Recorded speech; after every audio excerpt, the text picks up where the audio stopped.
U Slavonskom Brodu, gradu u istočnoj Hrvatskoj, dogodio se jedan od najtežih zločina u novijoj hrvatskoj historiji, koji i danas izaziva mnoga pitanja. Na kraju ću ti pokazati kako je ovaj slučaj doveo do promjena u hrvatskom pravosuđu i kakav je bio psihološki profil ubicara. Ja sam vaš vodič kroz misteriozne i često zastrašujuće svjetske događaje, a sada ćemo zajedno istražiti ovaj zločin. Slučaj koji ćemo analizirati dogodio se 2010. godine, kada je lokalni stanovnik, 30-godišnji muškarac, ubio 4 člana vlastite porodice. Motiv za ovaj zločin bio je financijska kriza u kojoj se našao, a koja ga je dovela do toga da počini takav strašan čin. Nakon ubistva, počinitelj je pokušao izvršiti samoubojstvo, ali je preživio i kasnije osuđen na doživotni zatvor. Istražitelji su ustanovili da je počinitelj imao problema s alkoholom i da je bio pod velikim pritiskom zbog financijskih teškoća.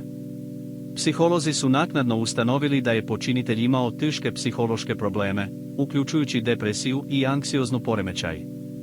Iako je počinitelj izgledao kao normalan i stabilan čovjek, njegovi psihički problemi su bili toliko ozbiljni da su ga doveli do toga da počini takav zločin.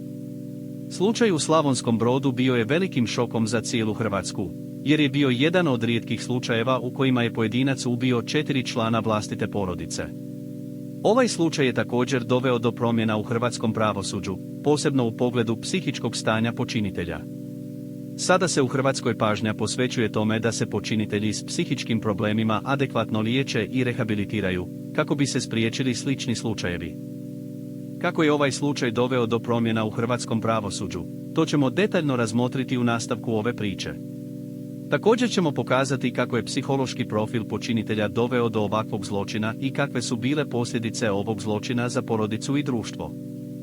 Na kraju ove priče ću ti pokazati kako je ovo sve doveo do toga da se u Hrvatskoj osnovaju specijalne komisije za praćenje psihičkog stanja počinitelja i kako se sada nastoji sprijeti ovakvim zločinima. Pretplati se za novu istinitu priču svake sedmice. Zaprati trag tame i uključi zvonče. Zvono.